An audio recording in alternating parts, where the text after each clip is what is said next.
Hey everybody, welcome back to Dad's A to Z. Just two guys that think they know everything.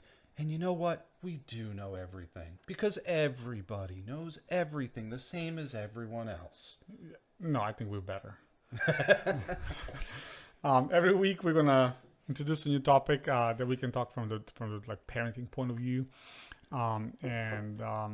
Today, since we didn't really plan anything that we're gonna talk about together, I'm gonna just put it out there and what I feel like what bothers me sometimes, and how does this new wave of participation trophies is shaping the kids into the adults. Well, and let's explain for someone that doesn't know. And if you're in the States, you know what this is, especially if you have kids.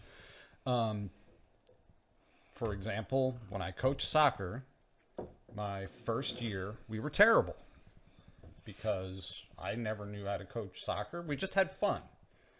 I tried to teach them whatever drills I knew. But at the end of the season, they all got an award just because they showed up. Actually, just because they showed up the last game. You know, they could have not shown up the whole time, but because they paid, they get awarded.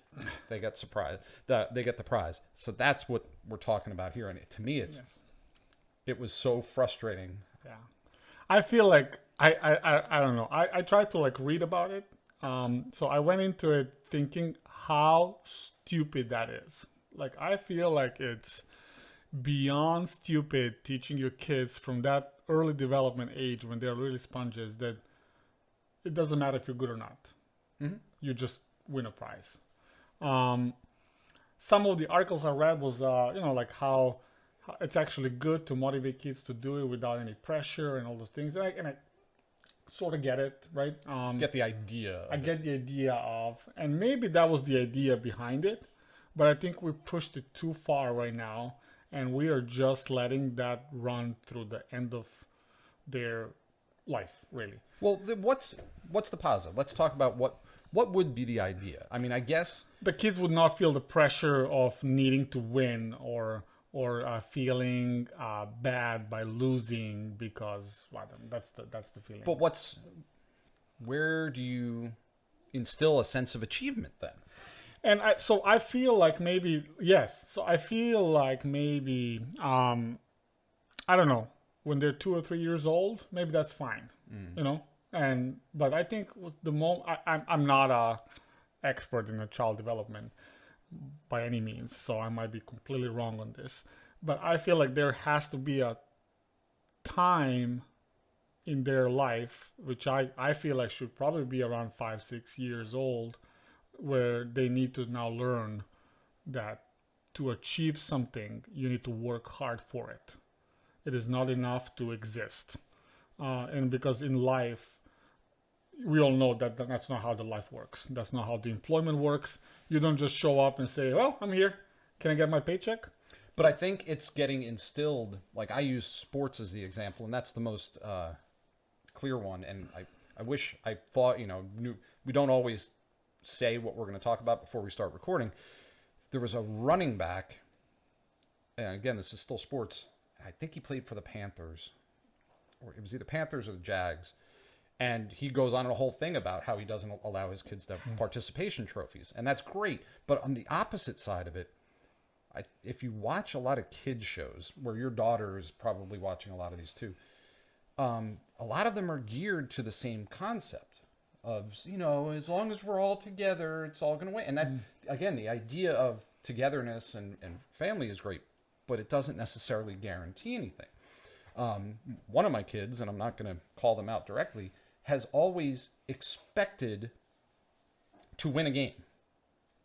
Because they didn't learn how to lose it. Didn't learn how to lose. Yeah. And this is before school even.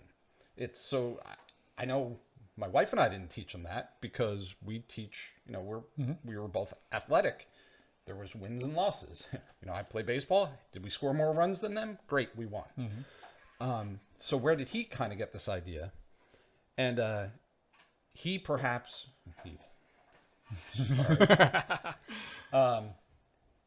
it had to have come from another source, and it had to have been from the shows.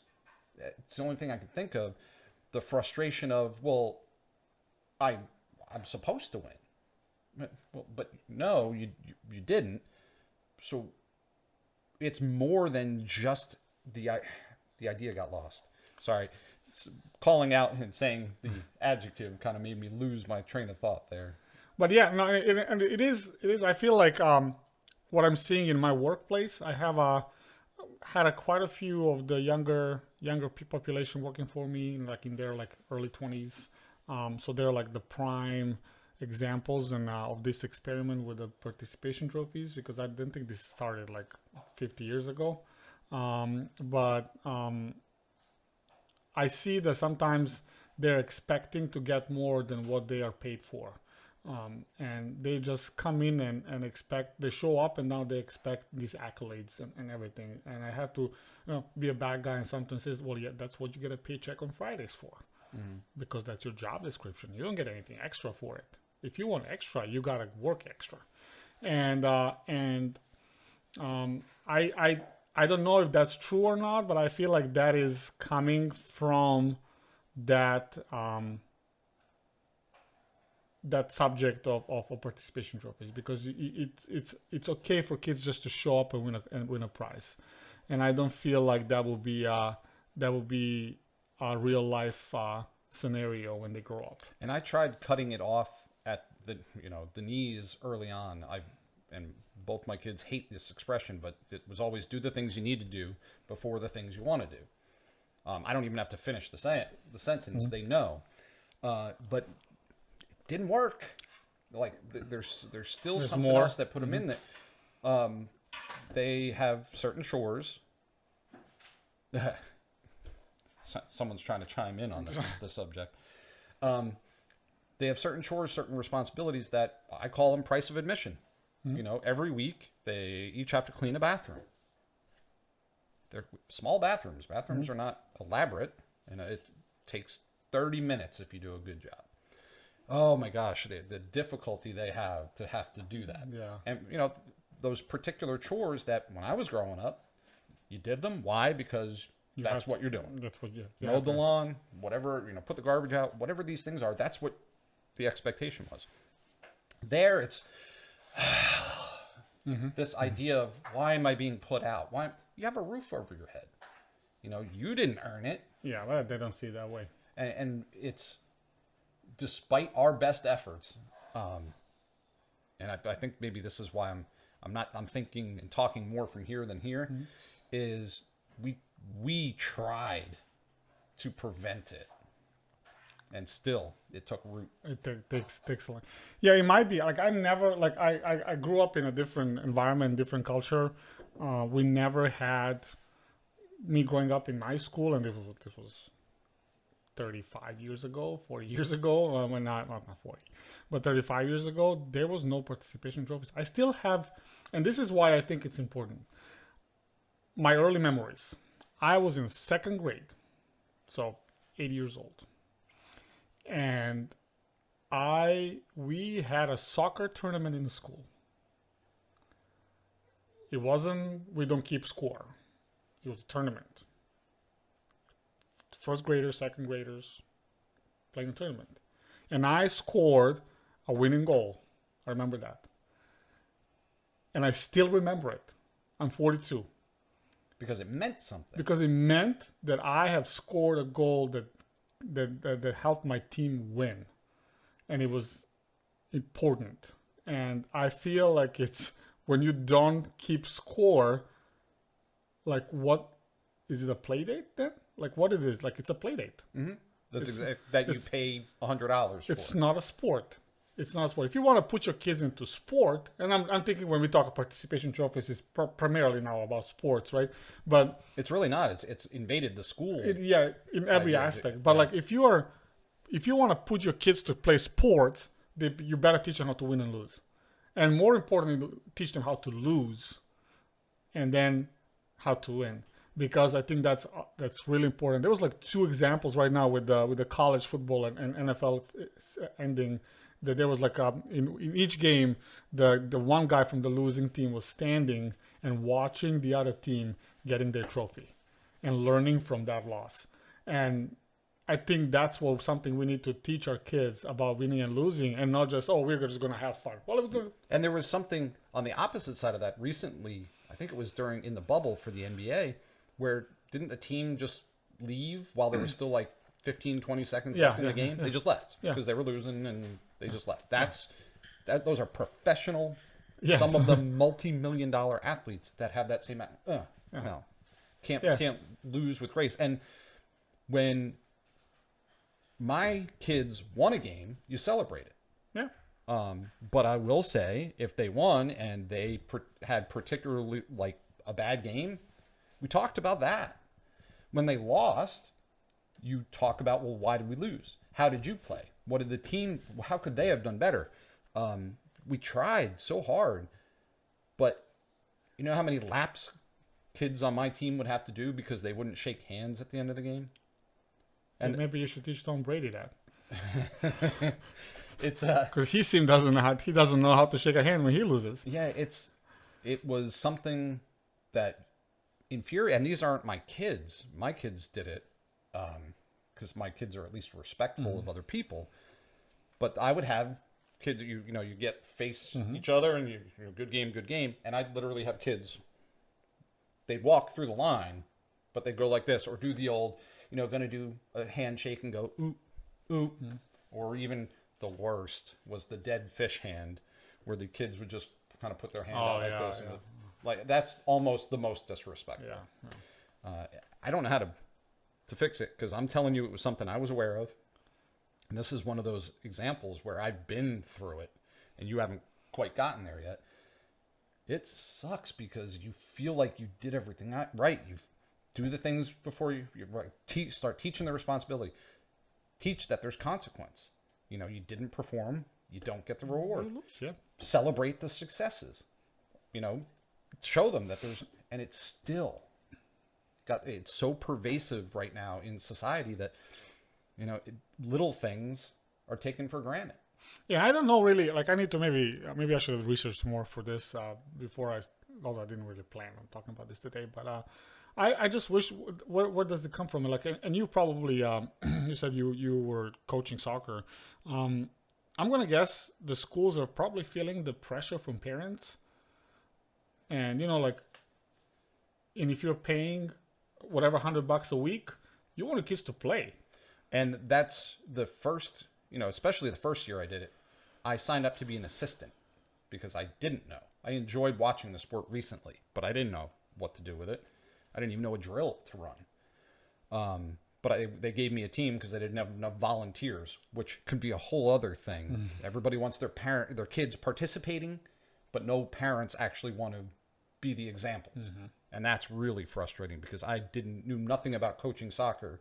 And fast forward, I've got people criticizing how I'm coaching. Oh, yeah. That's a whole different subject. That's a different subject. But yeah, the beginning, I just kept rolling kids through, making sure everybody played, even though I knew Johnny was terrible, and Johnny didn't even want to play. He was forced to play. So you were saying your parents suck. Yeah, it's. I tried one year where, very first practice, I had the kids just, go play. And then I sat with all the parents, saying, hey, the first year was rough. I had a couple that kept, because the kids liked the way I was coaching, I guess. So they wanted to stay on my team. Second year, we did better. It felt better. So the third year, I said, all right, we're getting older, we're getting better. Let's start developing. I want to put more strategy in. I wanted to give these guys an opportunity to win. Everybody was on board to begin with. And then people were lodging complaints that their kids weren't playing enough. And what are they paying for? And, so-and-so doesn't want to play defense. They want to play midfield. Well, so-and-so, for nothing, is a little overweight and can't run. And you need to run in the midfield. But do you think that comes from the same culture of same upbringing of parents who were taught that that's fine? like I was never like if I had put my kid into sports and she's not playing because objectively she's not good enough, I would be fine with it. I would probably teach her how to get better, but I would be fine with it. I won't be like, oh, I want my daughter to play. Like it's To me, it's an American ideological, idea.